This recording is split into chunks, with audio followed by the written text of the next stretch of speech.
اللہ عز و جل نے اپنے پیارے محبوب دانائے غیوب منزہ عن العیوب صلی اللہ تعالی علیہ وآلہ وسلم کو جو دین عطا فرمایا اور اسی دین کو اپنا پسندیدہ دین قرار فرمایا، اسلام، اس کی سربلندی کے لیے اللہ عز و جل نے اپنے پیارے حبیب ہمارے مکی مدنی آقا صلی اللہ تعالی علیہ وآلہ وسلم کی امت کو بزرگان دین کی صورت میں ایسے ایسے نایاب گوہر عطا فرمائے جنہوں نے ہر زمانے میں خلق خدا عز و جل کو نہ صرف نور ایمان سے روشناس کرایا بلکہ انہوں نے دین حق کی سرفرازی کی خاطر اپنی تمام حیات وقف فرما دی۔ کرم ہوا ہم پر خاص اللہ عز و جل کا کہ اس فتنوں سے بھرے دور میں شیخ طریقت امیر اہل سنت بانی دعوت اسلامی حضرت علامہ مولانا ابو بلال محمد الیاس عطار قادری رضوی ضیائی دامت برکاتہم العالیہ جیسی شخصیت عطا فرمائی،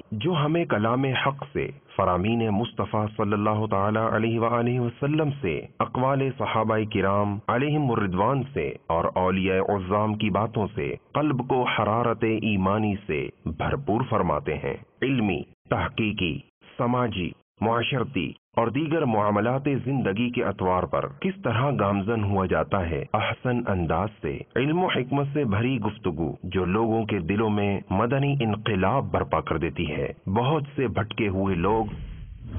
راہ راست پر آ جاتے ہیں، گناہوں بری زندگی کو چھوڑ کر توبہ و تائب ہو کر سنتوں کے پیکر دین کے داعی بن کر ابھرتے ہیں۔ علم و حکمت سے بھرپور معلومات حاصل کرنے نیز اپنے اعمال، کردار، عادات و اخلاقیات کی درستی کے لیے دیکھیے مدنی مذاکرہ۔